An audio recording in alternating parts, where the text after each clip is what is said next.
I'm gonna be gentle, but try not to scream.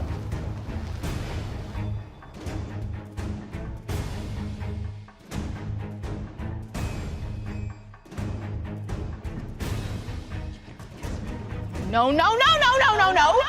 I refuse to accept this. She doesn't even have her wolf yet. Do you really expect us to take her as our leader? This is insane. Yeah, get her off guys. Say something. She doesn't deserve it. I knew this wouldn't go well, Elise. Trin, there you are. I've been looking for you. What happened back there?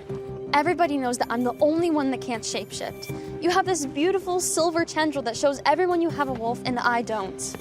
On top of that, you two get to celebrate your love at the festival, and I'll be going as the single loser who couldn't even mate if her life depended on it. I'm sorry, Trin. Whatever, I'll just see you guys tonight.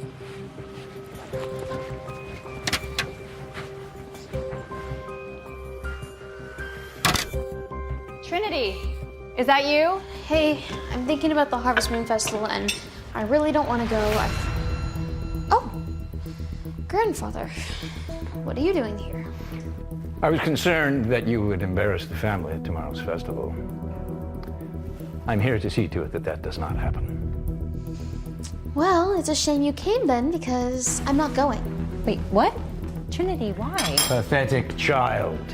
The Harvest Moon Festival is not optional. You need to find a wolf mate. It is your destiny. Grandfather, please. I'll be the only one there who can't shapeshift. It's humiliating. You are going! That's final. The Alpha will be watching. I hate him. He just wants what's best for you, Trinity. You didn't even try to defend me. Just leave me alone.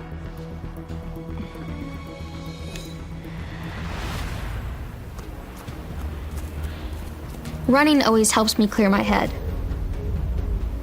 Werewolves are born to run.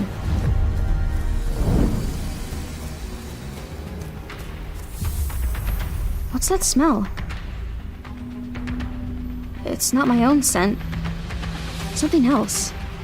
Something dangerous. I need to get out of here. Now.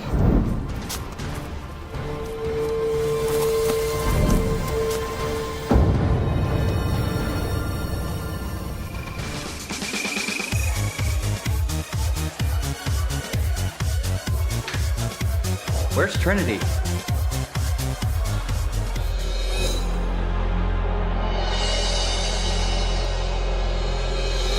Oh my goddess.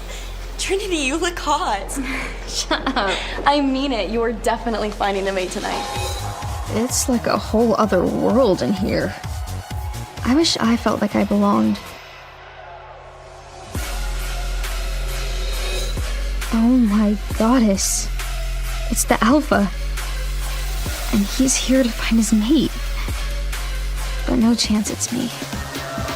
See something you like? No. Not really. All I'm saying is you deserve to have a good time tonight. So if you feel it with someone, just go for it. I'll be sure to remember that as I stand by the punch bowl all night. Come on, Trin. Just go find someone to get weird with on the dance floor. Shall we? Let's go. Guess I'll go find that punch bowl.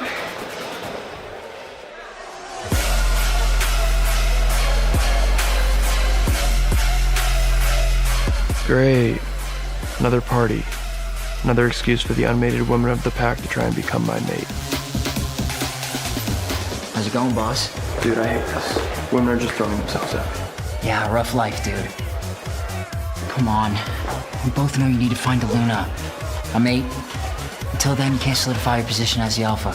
That's what the Elders said. Yeah, well, for the elders. Look, I know finding a mate isn't high on your priority list.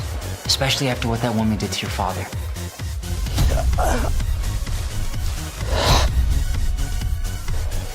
Come on, Reese, you don't see anybody here you'd want to mate with. No, absolutely no one. But wait, I smell a scent that's taking over my body, my mind.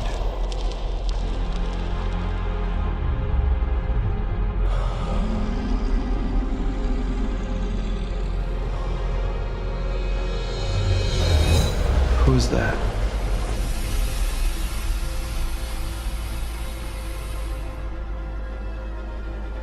I wish I looked that cool. Instead, I look like me. Stupid, unmated, unshape-shifting me.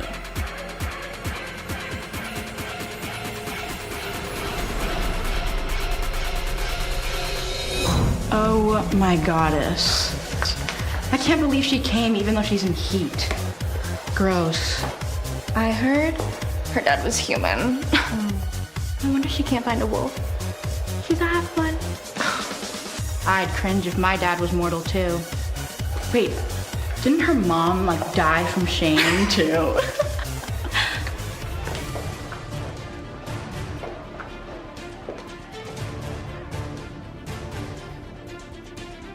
I hate everything about me. All I want is to feel normal. But it'll never happen. I heard her dad was human. Didn't her mom like die from shame too? I should just leave the pack and never come back. Cedar? Cedar, I swear if this is a joke, it's not funny. Hello? The dangerous scent. The one I smelled when I was running. And it's getting stronger. It's back.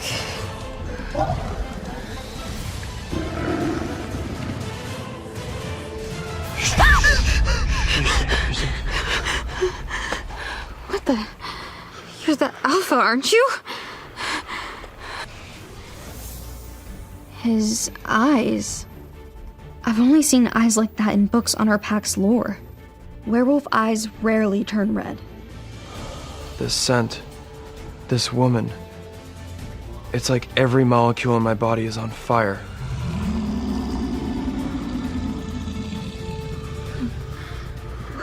What was that? That wolf that was chasing me? There's a rogue wolf on our territory. Wolves like that don't belong here. But you saved me? It's my job, isn't it? But how did you even know I was in danger? Your scent. I couldn't. I can't believe he's here with me. I mean, this is the alpha. What could he want with me? Who are you?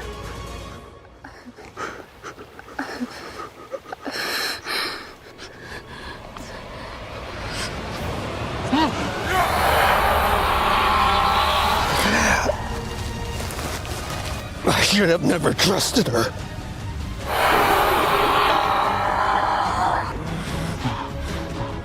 No. I can't fall for a woman. I promised myself. For my father. He must recognize me. He knows who I am. I'm sorry, this was a mistake. I have to go. No, wait!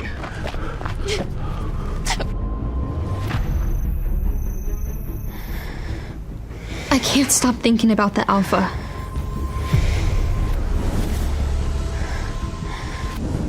How intense it all was. What did that mean? Then he growled at me. What did he want from me?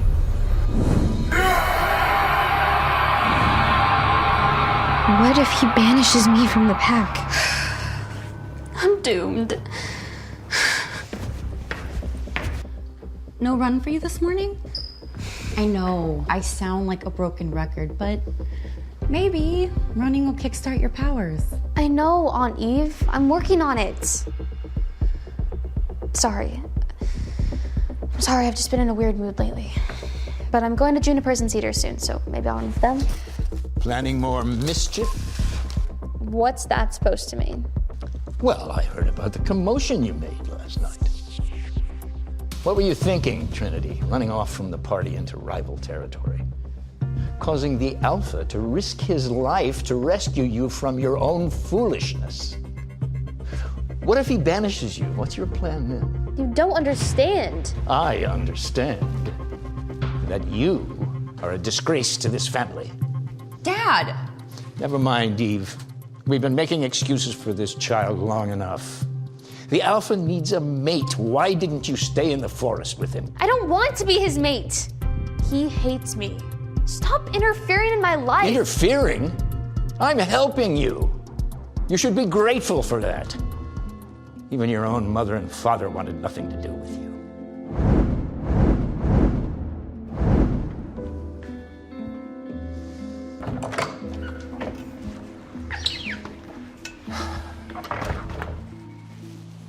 I can't believe you just said that to her. She is wolfless as it is. If she doesn't find a mate soon, the elders will probably punish her. This is the only option.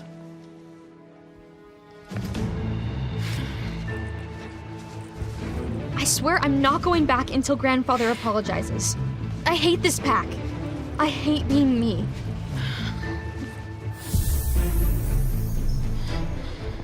Oh, no, this can't be happening.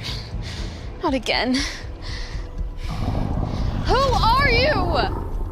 Why are you following me? Come out and fight me like a man. God, this would be a great time to develop my powers. I need to get out of here. This is it. I'm going to die. Oh my goodness. It's him. The Alpha. What the?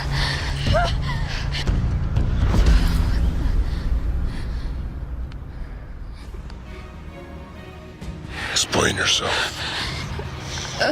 I can't believe he saved me. He must have tracked my scent, but how? Don't ever try to run away from me again. Your clothes, sir. Noah? What are you doing here? You have no excuse to be journeying these parts unattended. You know how risky that is. What got into you? I don't know, grandfather was yelling at me because... For running away from the Alpha last night? Yeah. Not your finest moment, cuz. He told you? Of course he told me, dummy. And look, even if you are just a powerless halfie, even the Alpha can't deny the command of the goddess. What? What are you trying to say? You two imprinted on each other. You're going to be the Alpha's mate.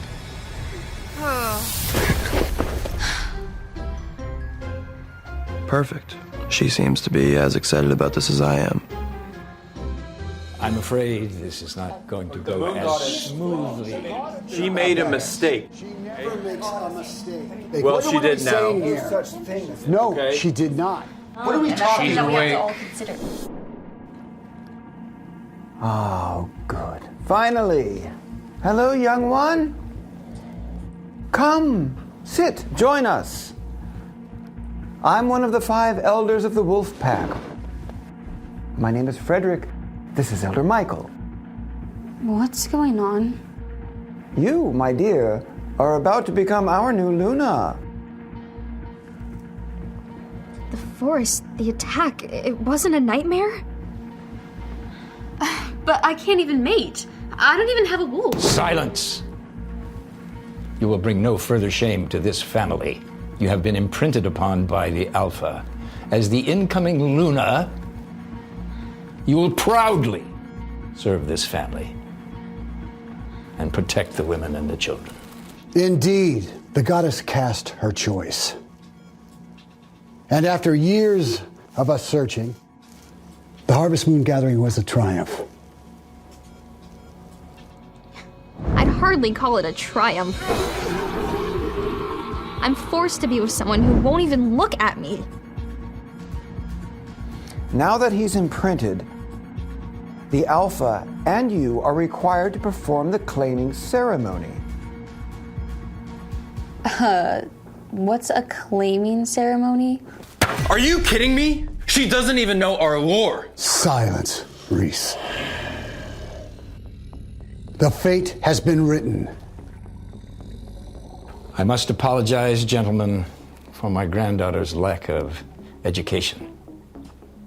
The claiming ceremony is a ritual where the leader of the pack claims you, marks you in front of the entire pack so that they can see that you are claimed, marked. Until then, you cannot perform the duties of the Luna. You're gonna bite me? Don't worry, Trinity. The entire process is very quick, and we will all be there for you when it's happening on the new moon in 2 nights. Now, in the meantime, I suggest you gather your belongings. My belongings? Wait, Yes. From here on out, you are to reside with the Alpha. With him? Oh, no. I'm not gonna do that. Trinity, I know this is strange, but you don't have a choice. You're going to be the Luna. But I want to be a lawyer. Nonsense! You can finish out the semester. An educated Luna would be an asset to our pact. But all movement to and from the premises must be scheduled and approved. What? Like a prisoner? This is the start of a new life. How the goddess is this my life now? Now go on. Go see your new room.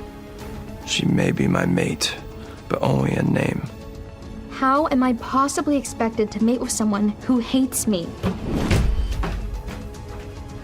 And so the half-human becomes a prisoner in a mansion.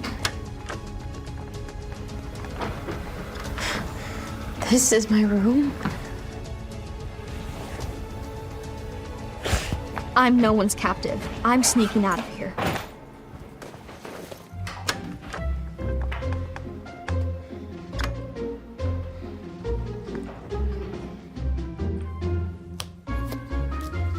Got any sevens?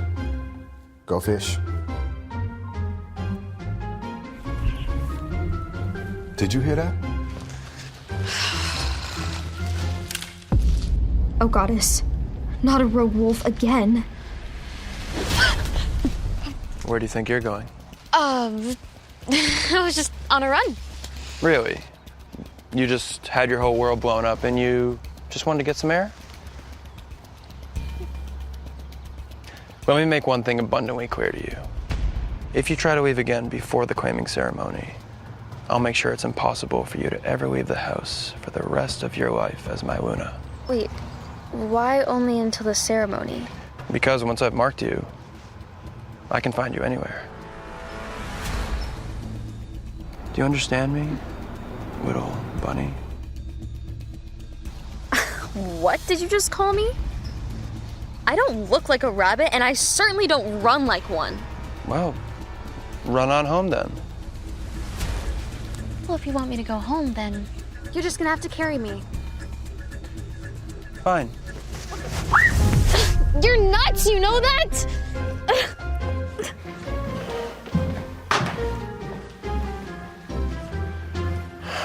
Bedtime, little bunny. It's 5. Not my problem. Stay put, okay? Fine. Fine. He has such a power over me. Her power over me is terrifying. Wait, Reese. Why do this? I mean, why me? You know I don't have a choice. But Trinity, have some confidence in yourself for Goddess' sake. Luna is confident. You're not as undesirable as you think you are.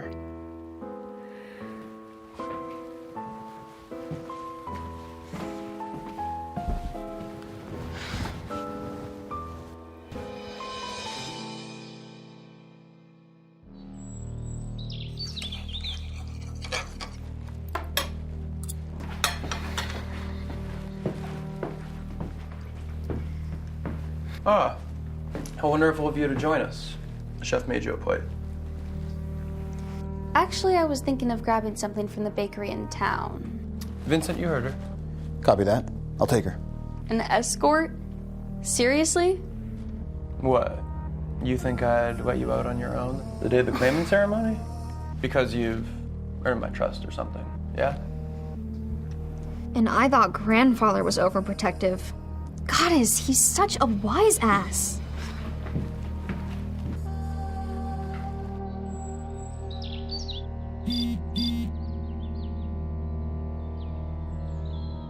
I hate not being able to go to school today. I don't don't want to carry the secret anymore.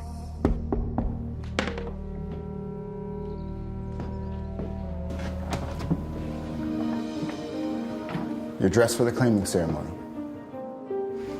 Thank you. Well, this is it.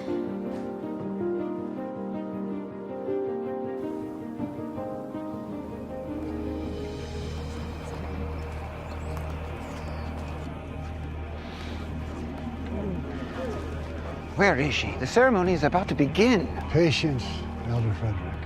This is already a disaster. I mean, this is Trinity Witten. She's basically powerless. How can we expect her to be the new Luna?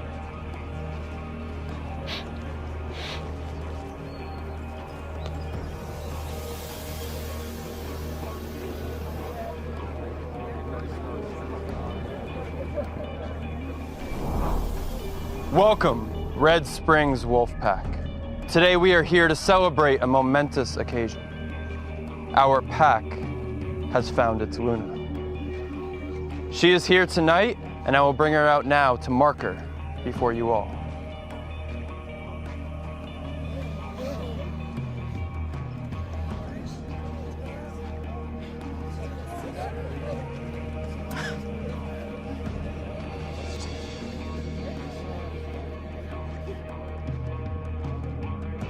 Why can't he look at me? He must think I'm ugly. Goddess, help me. I need her. Are you ready? I think so. Where ladies and where men of the Red Springs pack, I now present to you our Luna, Trinity Witten. It was gonna be one of us. I know, I'm gonna say something.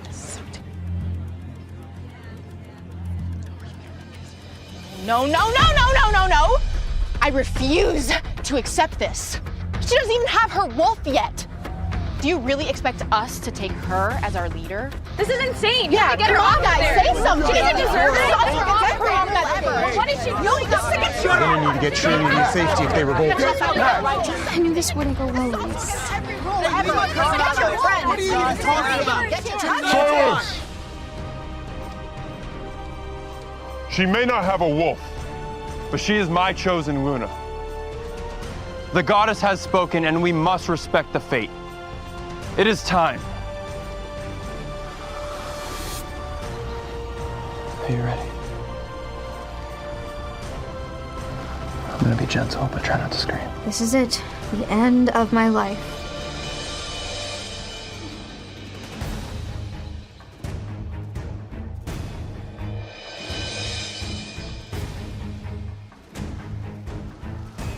Are you all right? I'm fine.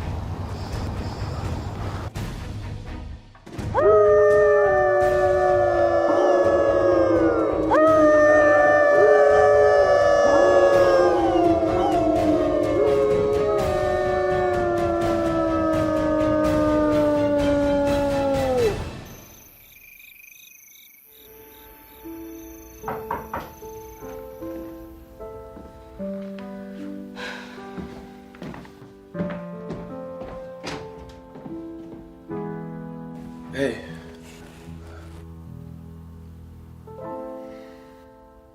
I can't stand how much I want her. I just wanted to check on you. I know the ceremony was rough. I told you they wouldn't accept me. I'm still the disgrace they think I am. All right, you're their Luna now. They have to bow down to you no matter what they believe.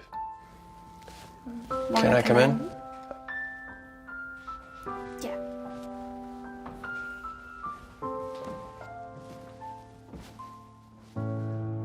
Just looking at him makes me nervous. He's so handsome. I should have never trusted her. Look, before you get any ideas about what's gonna happen tonight, let's set some things straight. Like what? Like how this is gonna go. You may be my mate, but in name only. Excuse me? I never wanted a mate, all right? But if the goddess demands I take you, fine.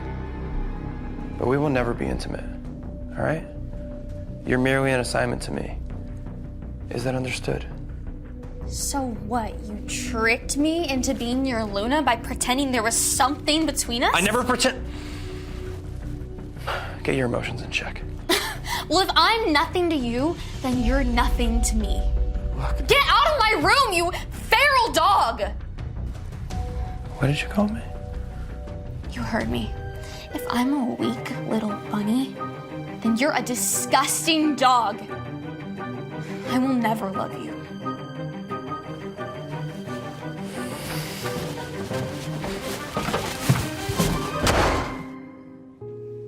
How am I supposed to live like this?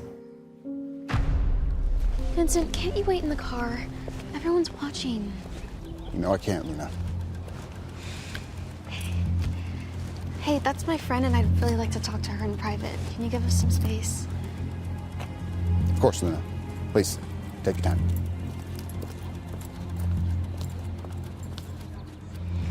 Trinity! Oh my goddess, you're the freaking Luna Trin! Yes, trust me, I know. What's it like? What's the Alpha's personality like? Is his body insane? After the ceremony, did you two, you know? No. What? Wait, let me see your mark at least. Oh, no. It hasn't formed yet. I always liked how mine had these cool vines. Every mark is different. A depiction of the couple's devotion. I wonder what yours is gonna have. We will never be intimate. You're merely an assignment to me. Padlocks, daggers, toxic waste. I guess we'll see. Look, Vincent's waiting for me, so I really gotta go. Trin, are you okay? I know this all came as a shock, but if you're not okay, you can tell me. I can't tell her the truth. I have to protect the pack now. Fine. And the pack needs to believe their Luna is strong. Never better. I mean, I'm the Luna, after all, aren't I? Look, I'll see you around, okay? Okay.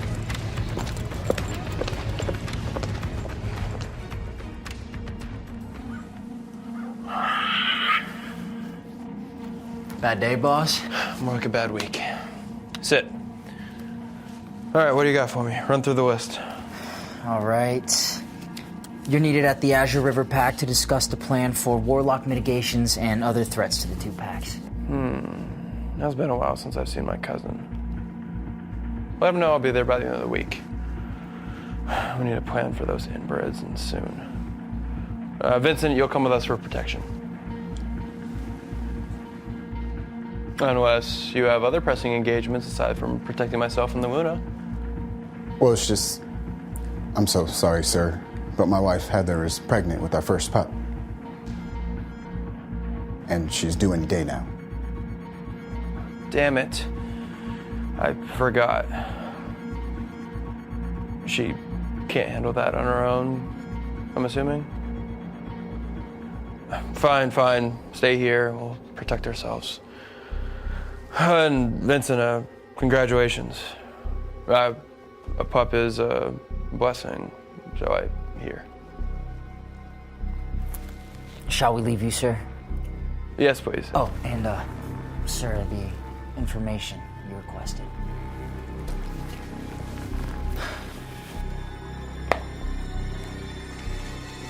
All right.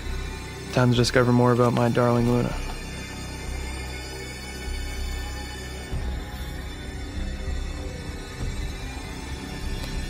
I feel bad I've been so cold to her. I know it's not easy losing a mother. Who would do this to her? And why?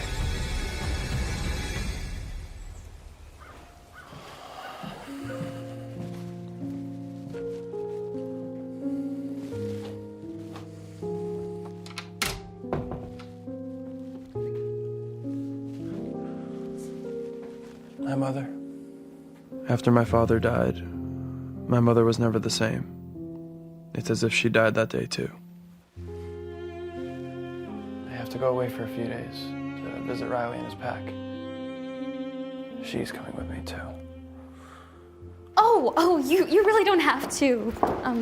Yes, I do, Luna. especially since I'm not accompanying you to Azure River. But hey, some honeymoon time with your mate, huh?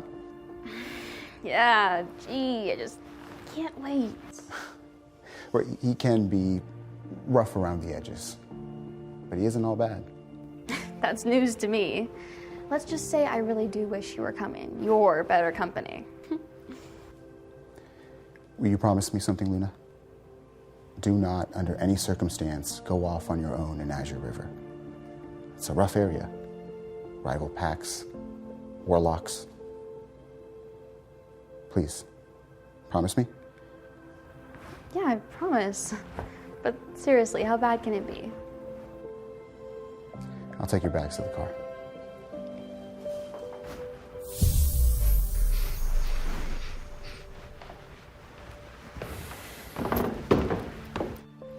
I'll be back in a few days.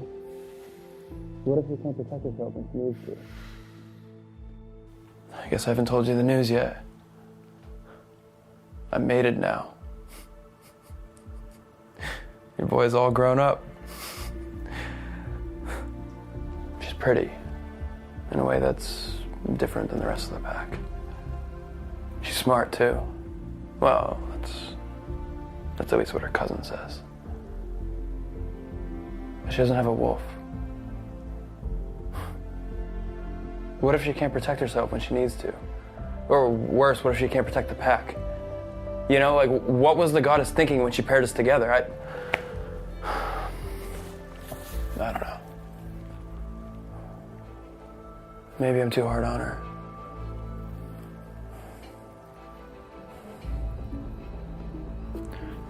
Anyway, I'll be back in a few days. Take care of yourself until then, okay? Hey. I love you.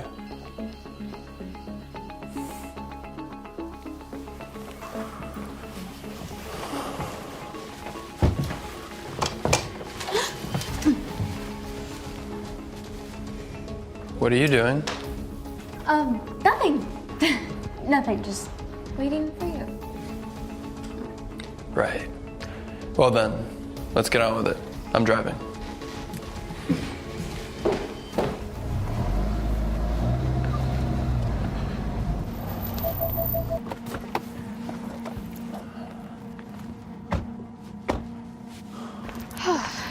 Do you always drive like that?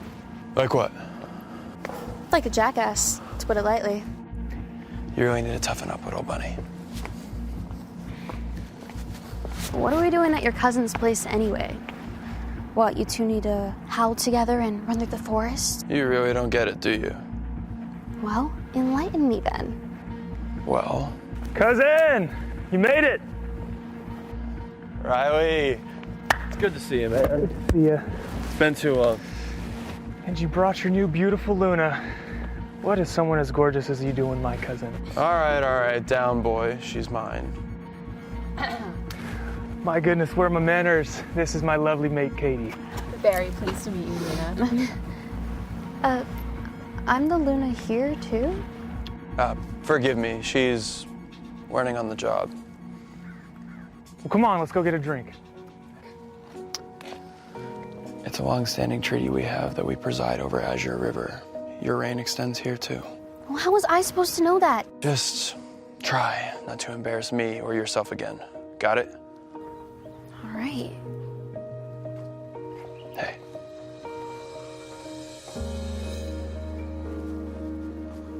I feel a rush whenever I touch her.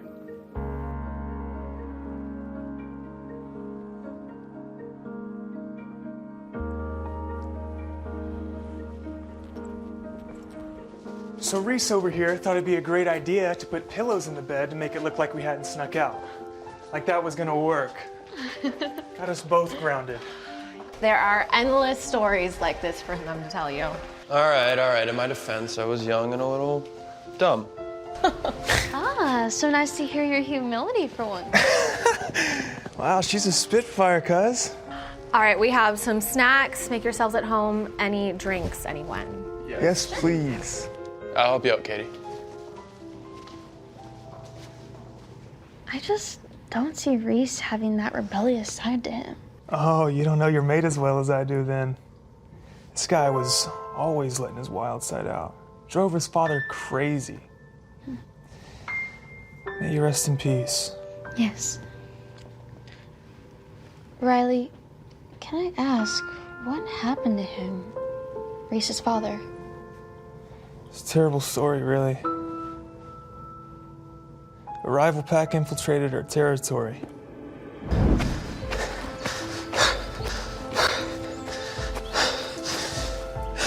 The leader of that pack, one of our greatest enemies,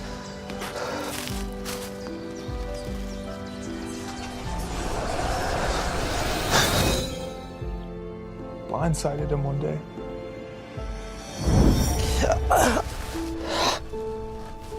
I should have never trusted her.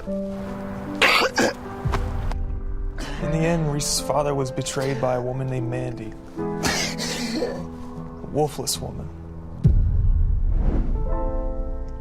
Reese was never the same. Shut the world out. I can imagine. That's terrible. No wonder he hates me. The woman who betrayed his father was wolfless, just like me. Yeah, but now he's found you. I see such a change in him already. What? Really? Oh, yeah. I mean, he's a whole new wolf. You don't see the effect you have on him? I guess I just didn't realize that. All right, some drinks for you all. I'm gonna go and make sure that your room is all set up, but I'll see you in a bit. I'll help you with that, love. Here, drink. Thanks. Cheers.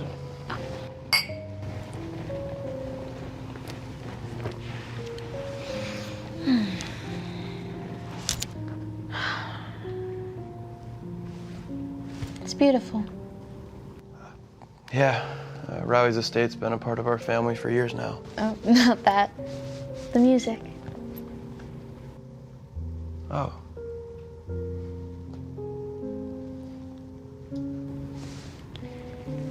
Did I ever tell you about my mom? No, but it's okay. You don't have to talk about it if you don't want to. No, I want to. I never knew my mom. Growing up, all the girls had moms who loved them and cared for them. I couldn't even remember what mine looked like. When I was 10, I asked Aunt Eve about her. I just wanted to know something, anything. But Aunt Eve didn't want to talk about Mom. I guess the pain was still too raw for her. Instead, she handed me an envelope and made me swear to never tell Grandfather. It was a photo of my mom at prom. She was with this boy and they were dancing.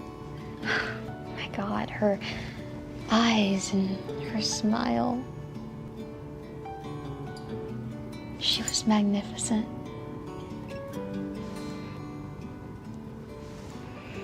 Anyway, I just always imagined her dancing to a song like this one.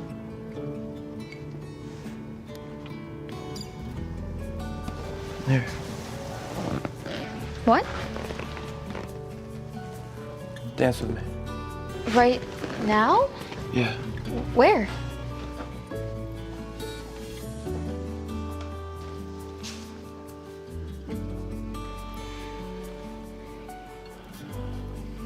I know how hard it is to lose someone that you love.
I'm sorry.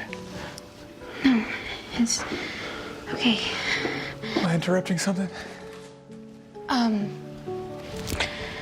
Would you excuse me? I just need a moment. Yeah, of course.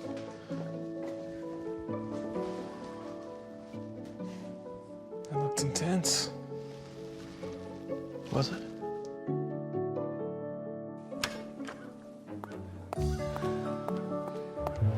That kiss, it was everything.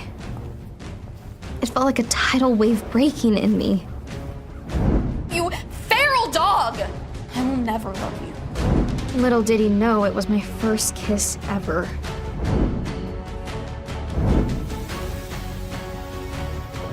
But I can't fall for him. It doesn't change anything. He hates me and I hate him, right?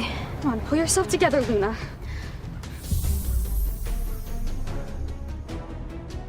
What is that? Who is that?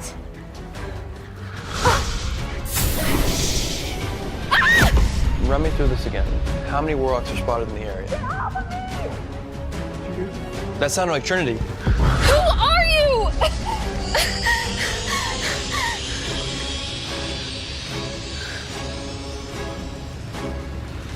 Take her. Now.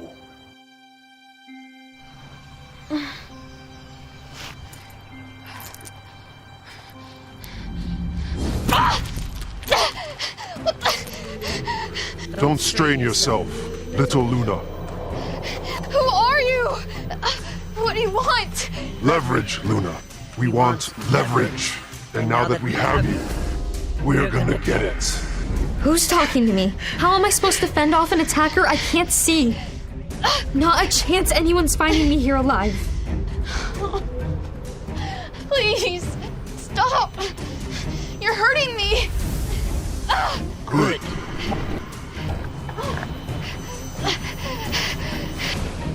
Where the hell did they take her? We're in Warlock territory now. That must be who has her. I smell her scent faintly, but you'd be able to track her better than I could. I can't smell her.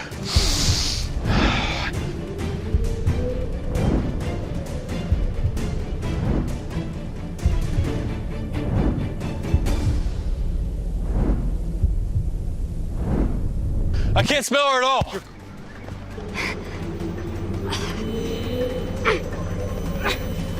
Your pack thinks they're the kings of these parts.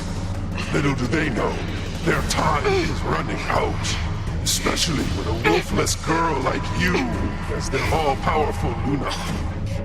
I may be wolfless, but at least I'm not a coward too scared to show my face. How dare you? You picked the wrong Luna to take. Tell your alpha, this isn't over. Trinity's head was pounding, and she didn't know why. She squinted her eyes open to see the ground rushing by beneath her. Reese? Someone had thrown her over her shoulder, but it wasn't Reese this time. Surprisingly, he had taken much more care with her. This person was being rough, and it showed. Whoever it was, they were running, and fast. The constant movement up and down was a stabbing pain in her gut with every step they took. Their shoulder was digging into Trinity's stomach, and she could barely breathe. It took all of Trinity's focus to remember what happened. We're running out of time. She's ridiculously strong. We can't let them see us. Watch out. It all came flooding back to her. The attack, the struggle, the searing pain in her head, then everything going black. Who are these guys? What do they want from me? Trinity didn't know where she was, but she knew the further she got from Reese, the more difficult it would be for him to track her. I need to get away, and quick. Even though Trinity was only part wolf, she would still be faster than them. All she needed was to get to her feet. They clearly didn't expect her to wake up soon, so she had the element of surprise on her side. She felt her captor slow as he ran up a hill. Now's my chance. Trinity grabbed a fistful of the man's hair and yanked it back, using her grip to pull herself up and bring her knee crashing against his throat. His grip loosened as he gasped for air, buying Trinity all the time she needed to drop from his shoulder and roll to the side. As she leaped to her feet and made a run for the Alpha's house, the man screamed, alerting the others. Trinity only made it a few steps before another man grabbed her hair and pulled hard. She was yanked off her feet before landing with a crashing thud on the forest floor. Her breath rushed out of her. She was momentarily dazed. The precious time she needed to escape was lost. "You should have just kept still," 2 men approached her. They were too close for her to make a run for it again. The man whose trachea she had attempted to crush was still struggling to his feet. "Stay away from me!" Trinity scrambled backwards, putting some distance between them. Or what? He was right. She couldn't do much. But she put up one hell of a fight before and would do it again. Even if it was going to end the same way as before, with Trinity unconscious over a strange man's shoulder, she had to try. Trinity kept her eyes on the men while she felt around for anything that might help her. Her hand bumped into a large stick hidden under the leaf-strewn ground. She halted her retreat, putting a pathetic look on her face as she closed her hand around the stick. "Please don't hurt me." Trinity feigned fear, tightening her grip on the fallen branch. "That's right. Just give up." The man lunged at her, and she swung her weapon as hard and fast as she could. Her plan worked. He yelled in pain as it caught him hard across the face. He screamed as the other 2 men leaped at her. Trinity swung again, hitting one across the back of the head and the other across the face on her backswing, breaking his nose. She could smell that all 3 were bleeding now. "Is that all you got?" Trinity would fight these clowns all night if she had to. And Reese thought I couldn't protect myself.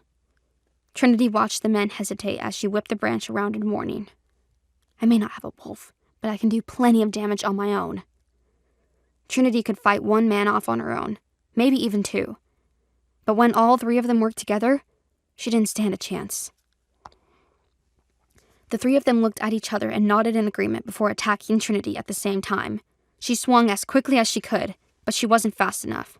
2 of them landed on her arms, and the 3rd man pinned down her legs. "We're supposed to take you back with us, but no one told us you were such a handful."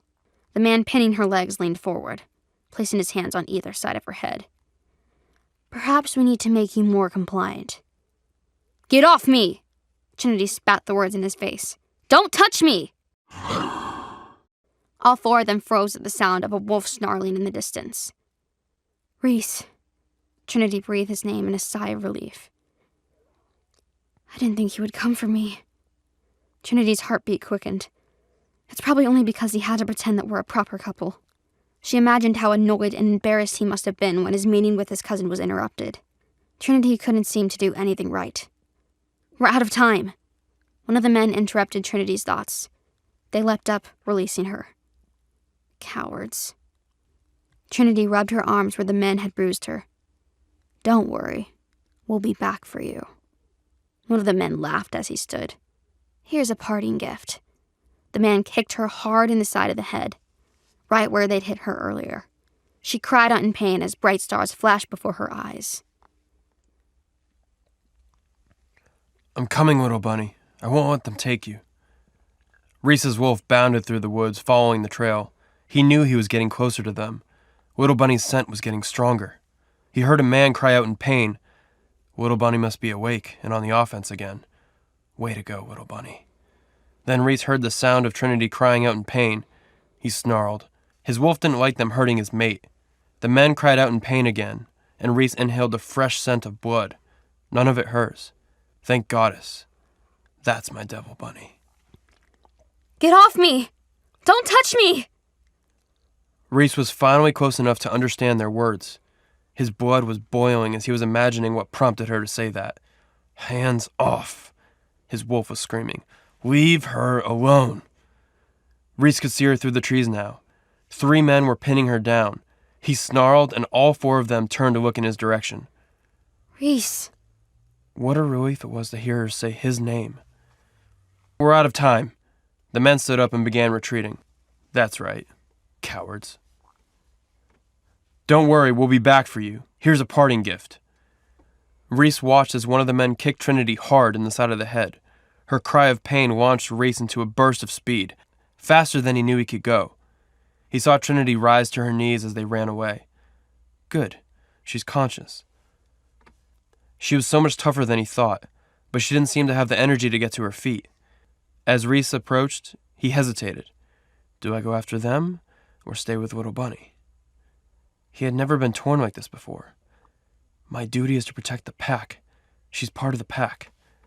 He would send Riley's men after the warlocks. Reese shifted back to his human self as he approached Trinity. Are you alright, Little Bunny? She didn't even look at him.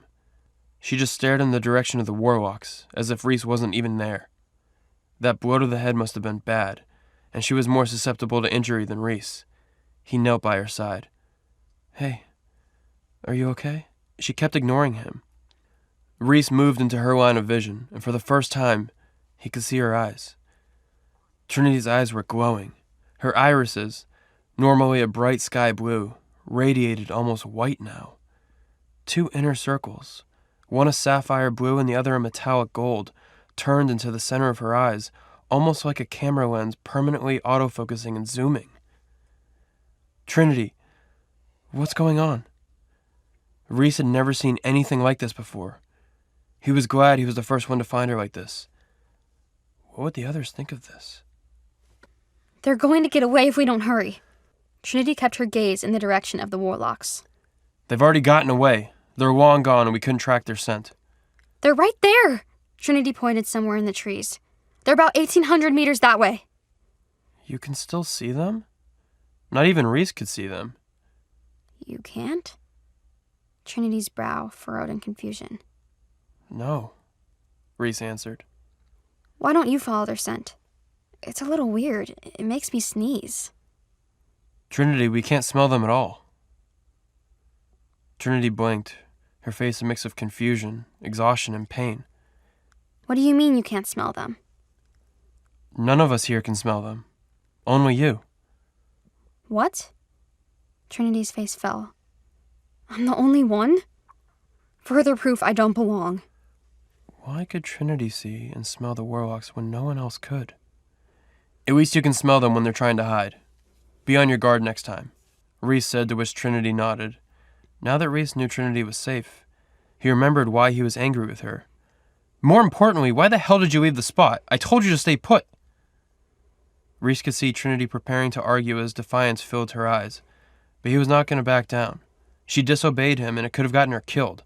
His wolf shivered. Look, mighty dog. Trinity slowly rose to her feet. I don't need... Before she could finish her sentence, she collapsed. Reese leaped to catch her just before she hit the ground, but Reese's wolf instincts leaped into action. He caught her just as Riley and the others came into the clearing. Riley and one of his men had shifted while the other 2 remained human, so both wolf and human senses could combine to ensure nothing was missed. Riley shifted back to human form. How is she? She's been through a lot, and she's beaten up. Reese lifted her into his arms. I need to get her back to the house. The men who took her left, going that way. Reese nodded in the direction that Trinity had been staring. He began to tell Riley about her eyes, but something in him told him to wait. They have about 1.5 mile head start, maybe 2 miles now. They were heading southeast toward the highway. Deke, Nick, and Cole, track them as best you can. Riley gathered his men. Her scent may linger with them. The men nodded and ran into the woods in their direction. I'll head back to the house and prepare a room for her. I'm so sorry, Reese. This shouldn't have happened. This is my fault.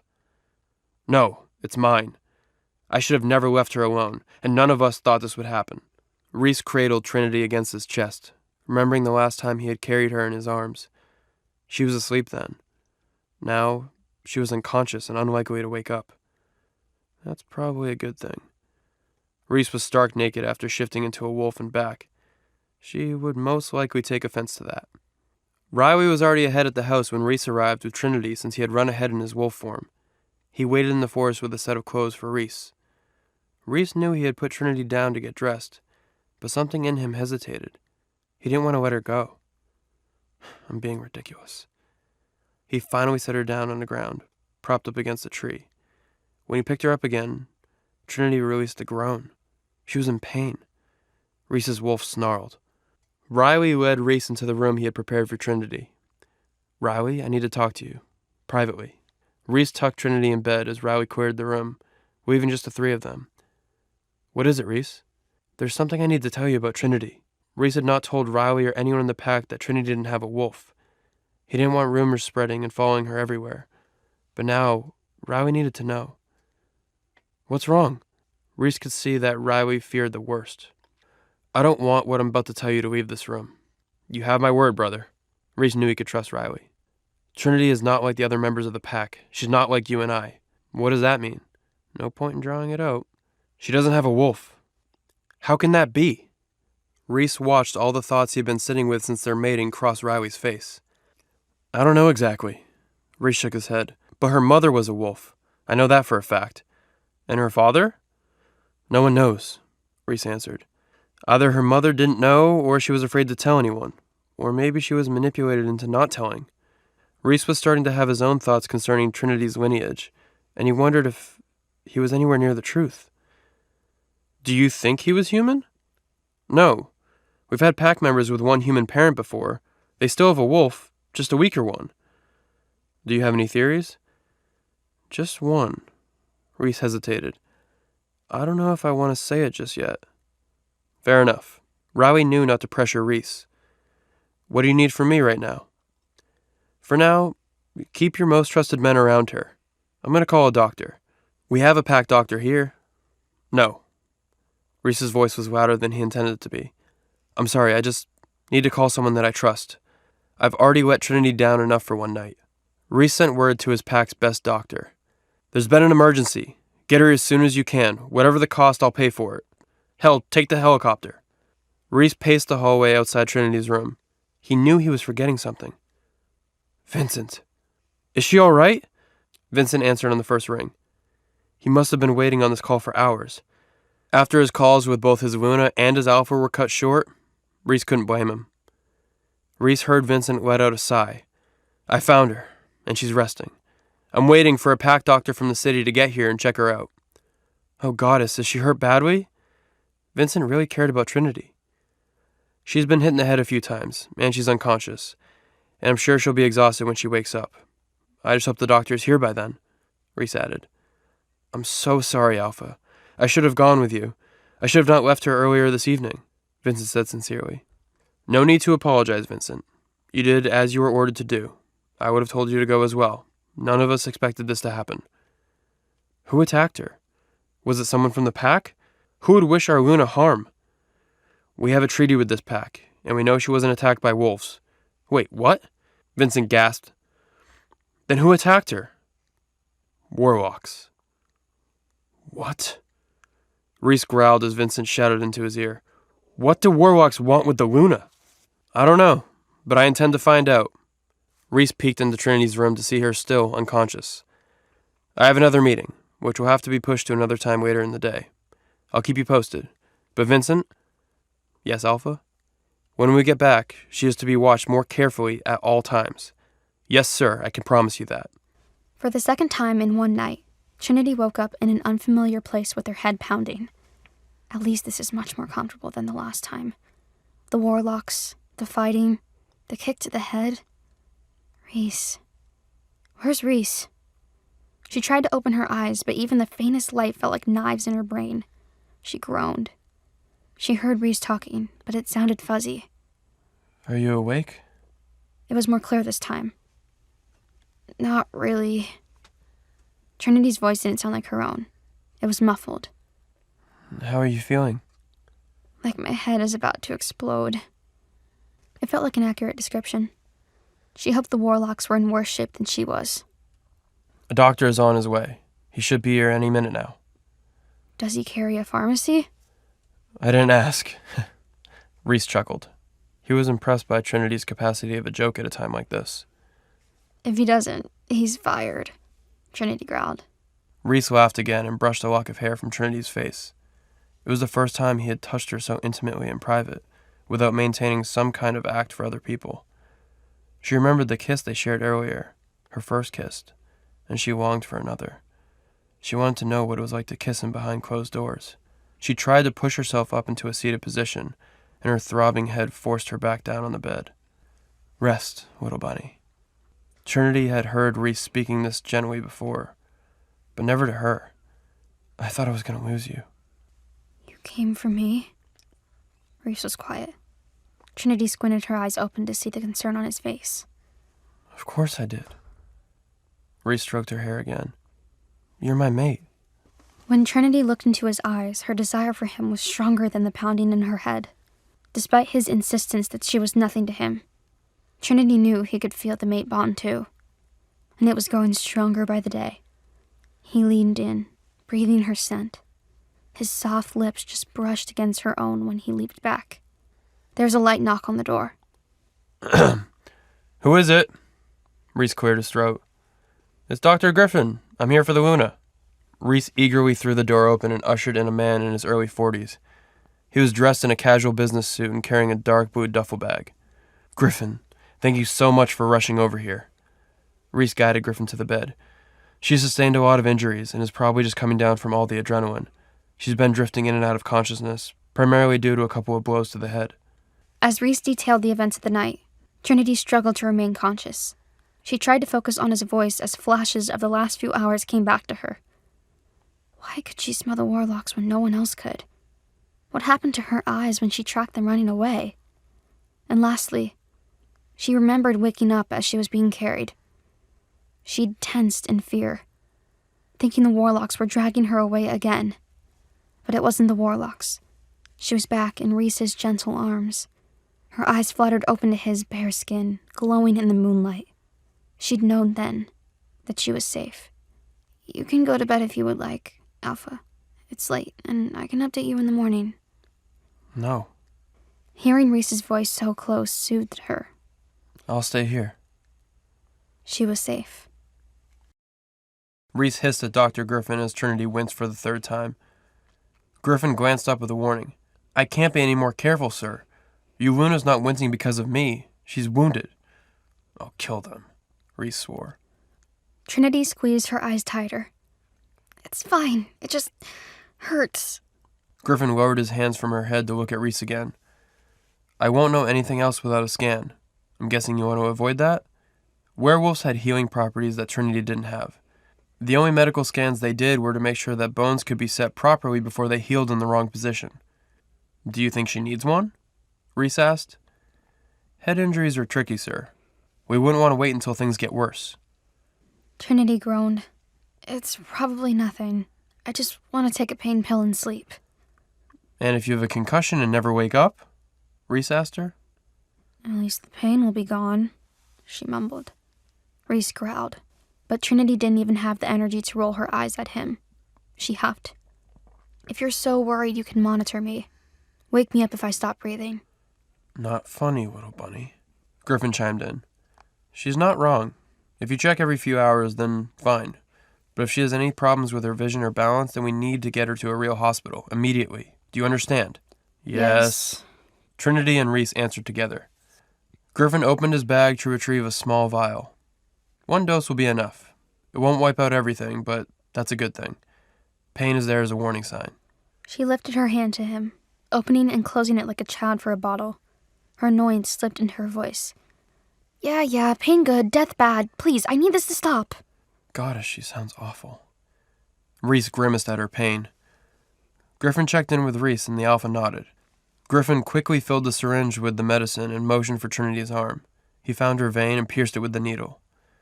Reese watched the plunger go down and felt his stomach tighten again. That won't be too much? He asked. Griffin shook his head. Just enough to get her some relief so she can fall asleep. You won't have to do much when you check on her. Make sure she's breathing and can speak without slurred speech, then let her rest again. If all goes well, then we won't have to see each other anytime soon. Trinity grinned at him. Thank you, Doctor. Reese walked Griffin out of the room and shut the door behind him. Reese trusted Griffin. He was one of the few people that Reese trusted with his mother. Still, he needed to make sure that no one knew about the attack. Not until he knew what was going on. Griffin, Reese began in his Alpha command voice. You can't tell anyone what happened here. Griffin nodded, though he was forced to obey anyway. Of course, my Alpha. Reese clapped the doctor on the shoulder gratefully. Reese? Riley called from down the hall. Reese turned again to face his cousin. Yes? He couldn't handle any other bad news. I'm about to watch security footage. I waited in case you wanted to see. Reese didn't just want to see it. He needed to. He had to understand how this attack happened. Lead the way. The security room at Riley's Alpha house was smaller than the one at Reese's. It made sense, given that Riley's estate was smaller too. It still had plenty of cameras and security precautions, though. They had at least 3 angles of the front of the house, which let Reese see exactly what happened there. He growled well as the first attacker snuck up behind Trinity. She managed to fight him off well, but once the others surrounded her, there was nothing she could do. She was outnumbered. Riley whistled appreciatively. "She's a fighter, your Luna." "But she lost," Reese snapped. "I was right. She's too weak to be my Luna." Riley barked at him. "Reese! Look at her!" He pointed to the screen where the attackers hauled Trinity off into the distance. "She could have gotten away easily if she could shift, but no! The goddess cursed me with a mate that has no wolf." "She has something," Riley argued. "She's not defenseless." "She might as well be," Reese pushed back from the security footage. "A Luna will always be their alpha's weakness. Or your greatest strength. Don't push her away just because she needs you." "They all need me," Reese roared. "My entire pack. Your pack, too. How can I protect them if I'm worried about her?" He hadn't thought of anything but her since the moment she was taken. Riley reached for him, but Reese threw off his cousin's hands. He didn't need comfort. He needed a mate who wouldn't cost him everything. How could she be so weak and still strong enough to break me? Trinity didn't remember much of sleeping that night. Reese might have talked to her once or twice. The medication blurred that. It wouldn't surprise her if he didn't. Maybe he found something else to do than babysit her headache. She felt better by morning, though. Her head still hurt, but it didn't pound. She didn't want to die or vomit. She gently shifted to the edge of the bed to get up. She turned her head too quickly. She winced at the sharp pain it brought. Panicked, Reese rushed into the room. "What happened? Is it getting worse?" He's still so worried, she thought with a thrill. Last night changed everything. She grinned at him reassuringly. "I just moved my head too fast. I'm much better. I think I can shower and change. Then we can go. We're behind schedule already." Reese cared so much about the order of things. She figured he'd care about that. But Reese instead walked to the window and opened the curtains. The room faced the front yard, the same place she'd been taken from that night. From the bed, Trinity saw his car was in the same spot. Had they already cleaned the blood off of it? Reese cleared his throat. "Right. Well, I want to talk to you before you go." Trinity frowned. What now? Reese kept his eyes on the yard. "What happened last night will never happen again," he began. His voice was tense and strained. Trinity verbally rushed to reassure him. "I'm so sorry. I won't go out by myself. I never thought anything like that could happen. I just never thought, I guess. Those men took her because she was his Luna. She always thought the biggest danger to her would be their pack's resentment. This was new territory for her." "Not just the attack," Reese said impatiently. "The dance, for one. I won't allow it." Trinity could have laughed. That's fine. She didn't need everyone watching her swoon over him. "And the kiss," he said. "It was never supposed to happen in the first place." Agreed. Never thought my first kiss would be forced on me like that. His eyes widened. She fought the urge to flush in embarrassment. She didn't need to be embarrassed. Plenty of people waited until they found someone they actually wanted to kiss and touch. She mostly felt embarrassed that a part of her wanted to do it again. He barreled on. "Last thing. I won't save you next time." Trinity's heart sank at those words. He spoke faster at that. "Either you save yourself, or don't put yourself in a reckless situation, or call your guards." She dropped her eyes to the floor. Did he really hate her that much? After all this? "I'm sorry I'm such a burden to you," she said. He scoffed in disbelief. "You're more than a burden." Her eyes snapped up to meet his in shock. Reese's eyes were filled with anger and disgust. "You take and take. Your party, your rescues, and even this conversation is trying every piece of me. How could the goddess do this? How could anyone—" "How could anyone what?" she demanded. Tears welled in her eyes, and she blinked them back defiantly. "Love someone like you," he finished. Everything in her shattered. Thank God she was already sitting because she would have fallen to the ground otherwise. She had no words. No comeback to the one question that she asked herself her entire life. Her mother hadn't loved her long enough to stay alive. Her grandfather hadn't loved her at all. Her mate, the one wolf meant to love her, sneered at the thought of being there for her. He told her before that they would never be anything. But what was she supposed to think after last night? He held her like a lover. He kissed her with a heat that she could still feel underneath her skin. But none of that mattered to him. None of that changed anything. I wish I'd never woken up, she thought. Last night, even with the throbbing pain, for one moment, she was Luna worth staying up for. Now she couldn't imagine why anyone would try to put up with her. She rose from the bed on shaking legs and forced herself to meet his eyes again. How could anyone love her? I guess we'll never know, she said. I'll meet you in the car. She raced to the bathroom, slamming the door shut behind her. She managed to get the shower on full blast before the tears fell. Then she sobbed so hard that she forgot about all the pain in her head. The one in her heart was much, much worse.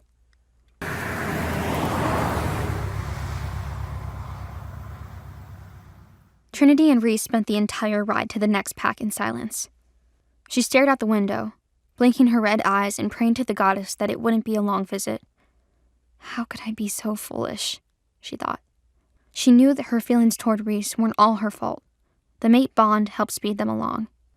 She just didn't understand why the bond wasn't doing anything for him. This pack was as small as Riley's, but they didn't have an alpha. They had a prime beta instead. A prime beta functioned like an alpha, but they never really had the same power over their pack members as the alpha did. A prime beta's mate wasn't even technically a Luna.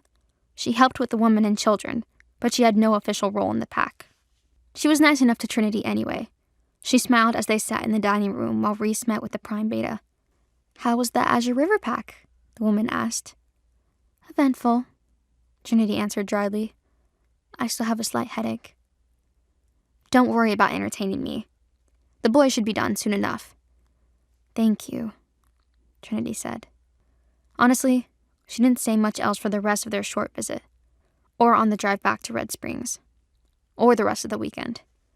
How could she say anything when all she wanted to do was cry? The only time Trinity smiled was when Vincent picked her up for class on Monday morning. He greeted her with the customary bow, but Trinity couldn't handle being formal with the only other person who knew what happened that weekend. Vincent, thank goddess you're here. He smiled so wide that she could see every tooth in his mouth. Thank goddess you're still here. We were so worried. I felt awful. Pretty sure I felt worse, she thought. It's not your fault, she said instead. A guard's duty, she cut him off, doesn't outweigh a husband's or a father's. Your family needed you. I'm glad you were there for them. He didn't seem convinced. He started the car, and Trinity relished the thought of being far away from Reese for the next few hours. They hadn't spoken directly since he broke her heart. Again. It was almost worse than the last time. She could be angry back then. Now, she was just sullen. Vincent picked up on it as they got close to school. You seem troubled, Vincent said. Wouldn't you? She sighed. You'd think being kidnapped would be the worst part. What was the worst part? He asked. She shook her head. She didn't want to make Vincent feel any worse. What if he blamed himself for her relationship falling apart? You'd have to be in a relationship for it to fall apart, she reminded herself. Thankfully, they pulled up to her school before Trinity had to answer Vincent's question. Juniper bounced on her feet in the parking lot. She rushed to the door the moment they parked. I can't believe you went to see other packs. Tell me everything. I wish I could. There's not much to tell, Trinity lied. You've seen one pack. She meant to say, then you've seen them all. But the Azure River pack was so much nicer than her home pack had ever been. The woman loved her. The pack welcomed her. And if it hadn't been for that awful kidnapping, then it would have been one of the best nights of her life. Juniper narrowed her eyes at Trinity. Spill it. Trinity ignored her and led the way toward their lecture hall. Vincent trailed them with her books. Trinity hugged her arms around herself for something to hold. Juniper sped up to stop Trinity before they got to the boys. I'm serious, Trin. You seem off. What happened? Trinity tried to smile convincingly. Just a really weird night, but it's over now. You can either tell me alone or tell me in front of Paul and Cedar, but they're gonna see right through this act you're doing too. Juniper looked past Trinity to Vincent. You feel it, don't you? Vincent didn't answer, but Trinity saw him nod out of the corner of her eye. How is it possible that her friends could care about her this much, but her own mate couldn't? If they love me, why can't he? New tears sprang to her eyes, and Trinity couldn't stop them. She turned on her heels to run for the bathroom down the hall. Trinity! Juniper and Vincent chased after her. Trinity ducked into a stall to hide from Juniper. Vincent wouldn't come inside of the girls' bathroom. Juniper, on the other hand, squatted down to look at Trinity through the gap between the stall door and the floor. You can't lie to me now. You're crying. It's not even noon, Juniper said. Why does time matter? Trinity asked between sobs. Because it's not new stuff then. It's stuff you've been stewing about all weekend. If you won't tell me, at least open the door. It's gross down here. Trinity unlocked the door so Juniper could step into the stall too. It was a mistake. Now Juniper was even closer and Trinity was trapped with her well-meaning and way too perceptive best friend. Does this have to do with a certain tall and sexy mate of yours? Juniper knew that Trinity and Reese weren't madly in love, but she didn't know how bad things were between them. Trinity didn't really want to admit it either. Drop it. Did he do something this weekend? Juniper asked. Trinity shook her head, but another sob slipped out when she did. Juniper's face tightened in anger. Did he hurt you? Not physically. Junie, please, I can't talk about this. Says who? If your mate is making you cry, then you need to talk about it. He doesn't get to treat you like crap just because he's the alpha. Trinity shushed her. Don't say alpha here. There were humans around. Juniper rolled her eyes. I don't care about them. I care about you. You're my best friend, and I love you. Juniper was one of a handful of people who loved Trinity. One of the only ones who would ever say it and mean it. No man will ever love me, Trinity thought. Not when she was mated to a man that hated her. Trinity sobbed even harder. Juniper pulled Trinity into her arms. It's okay. I got you. Tell me what happened. Trinity sniffed. Only if you promise to let it go after I tell you. But promise me or I won't tell you. Juniper groaned, but Trinity didn't care. She couldn't go over this more than once. This was the most embarrassing, most heartbreaking experience of her life. Juniper finally gave in. Fine, I promise. So Trinity told her everything. She started with Vincent backing out of the trip and went all the way to when Reese asked how anyone could love someone like Trinity. It was honestly kind of amazing to watch Juniper light up about their dance and kiss. It meant Trinity wasn't alone in having hope before Reese ripped it away and tore her to pieces. By the end of the story, Juniper's claws were out. Her teeth bared as she roared. He said what? The stall door shook with the force of her voice. I don't care who he is. I'm gonna kick his... No! Trinity clamped her hands around Juniper's arm to focus on her. You'd promise you'd let it go. I've known for weeks that I'm a mate in name only, but I got swept up in the fake mating of it all. I thought maybe he respected me, even if he didn't love me. But I understand now that that's never going to happen. Why not? Juniper whined. Why won't he just give in? I don't know, but he didn't tell you until after you were marked. He tricked you into this. Are you sure it's even a mate bond? Juniper questioned. Trinity bristled at that. Of course I'm sure. I've felt it. He feels it too. He just doesn't care. He would rather have nothing than a wolfless girl like me. Juniper growled again. Trinity quickly tried to justify it. It's perfect, actually, because I never really wanted a mate, and now I get all the other benefits without all the problems. Just all the heartache, Juniper sighed. Trinity couldn't argue against that. At least I have you. Juniper yanked Trinity back into the hug. She squeezed her so tightly that it hurt. Just tell me when I get to fight him, okay? Juniper joked. Trinity laughed through her tears. When the girls stepped out of the bathroom, Paul and Cedar scrambled back from the door. It only took one look at their wide eyes filled with pity for Trinity to groan. "You were listening in, weren't you?" she asked them. Paul scooped her up into a hug immediately. "Oh, Astro, he's the worst. I can't believe I ever liked that guy." "Yeah, he's not my alpha anymore," Cedar said, joining in the hug. Trinity caught Vincent's eye. He had tears in them. He heard everything too? He looked as heartbroken as she did. He was in the same position as Noah. As much as he cared about her, his loyalty went to the alpha before anything else. She offered him a sad smile. "Come on, we're missing the whole lecture," Trinity said to her friends. They reluctantly let her go. "Can you give us a second?" Juniper nodded. "We'll save your seat." She led Paul and Cedar back to their lecture hall while Trinity stayed to talk to Vincent. "I'm sorry, Luna. So very sorry." Trinity's eyebrows furrowed.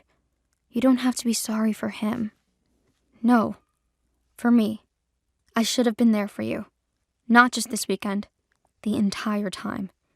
I should have known what you were going through and done something." She placed a hand on his arm to stop him.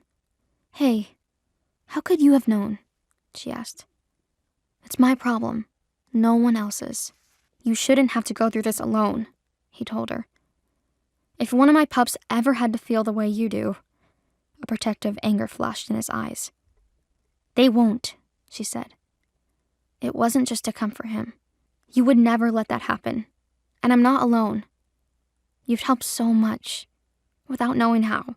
Just keep being my guard and my friend, and tomorrow I'll be stronger."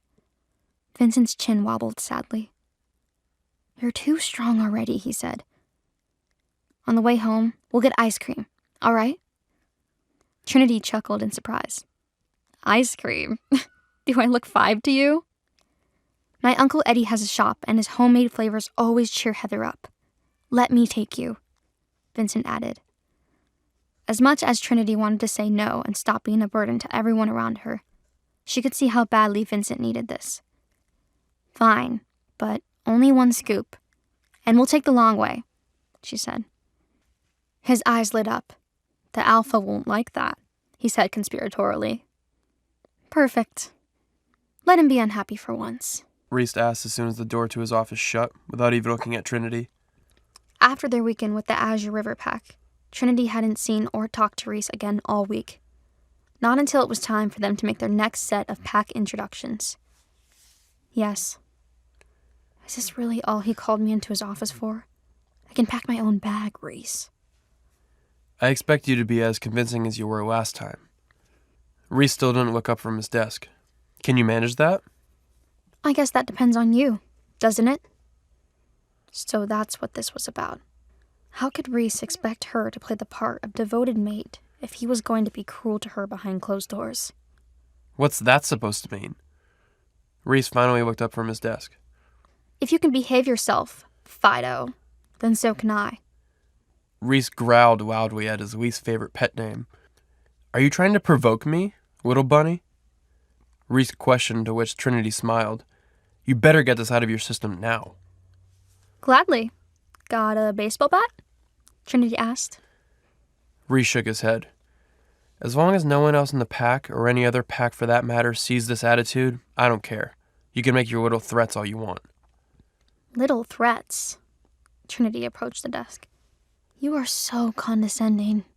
"Yes, little threats. That's all a little defenseless bunny is capable of. Now, if you're done wasting my time, we'll be leaving here in 20 minutes for our next pack visit. I trust you are ready."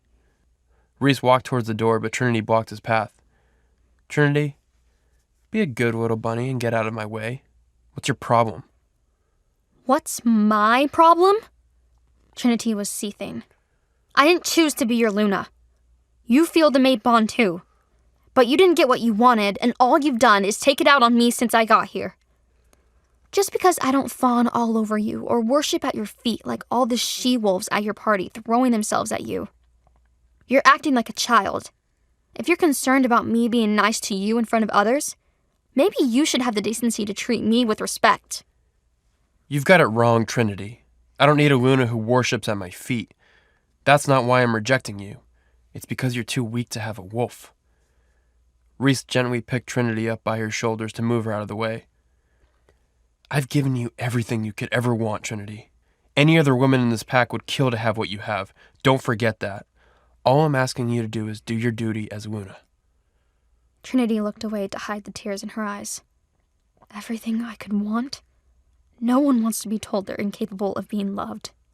20 minutes. Reese walked out of the room without looking back. Trinity was relieved to see that Vincent would be joining them this time, even though he was clearly worried about his mate. She seemed to be in the clear, but any complication with pregnancy was scary, especially for a werewolf. Just after sunset, they pulled up to the Black Moon Pack in the roomy SUV, rather than Reese's impractical sports car. They'd ridden in silence, with Trinity reading the book in the back seat the entire way. The Black Moon Pack directly boarded their own. It was about the same size population-wise, but they had significantly less territory. They had lost a territory battle many years ago when other packs seized much of their land. Vincent said they had been jealous of larger packs for a long time, including ours. The plan was to stay overnight, but before Trinity even got out of the car, she could sense the animosity radiating from the dozen or so pack members standing outside. Reese, how are you, young man? Stanley, the alpha of the Black Moon Pack, approached the car as Reese stepped out.